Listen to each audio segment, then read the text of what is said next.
In this tutorial, we're going to take a look at how you can make images black and white or add a color tint to it in Adobe InDesign.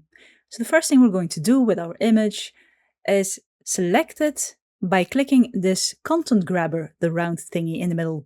And then in our properties window, which if it isn't visible, you can go to window and then select properties here. We're going to click opacity. Just click the name, and then we're going to change our blending mode from normal to luminosity. Now you won't see anything happen yet. What we're going to do then is click away and then click once on the image to select the image frame. And here we're going to select the fill. And to get a black and white option, we're going to select paper. And as you can see, it immediately transforms into a black and white tint. Now you can also add tints to your image. So select this image by clicking the content grabber, click opacity in the properties window and set it to luminosity.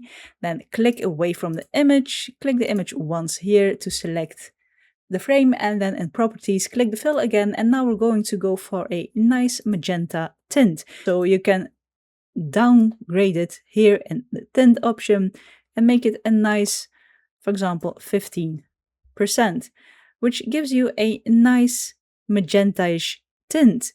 You can also make your own tints by clicking this menu here and then choose to create a new color swatch. And then here you can choose which color you want to have. You can choose process, RGB, CMYK, and all those things. And then just move these things around like that to create your own tint. And then as you can see, this is the tint we've got. And you can increase the percentage if you want to see more of that tint. But that's how you can easily transform your images to black and white or add a colored tint to them in Adobe InDesign.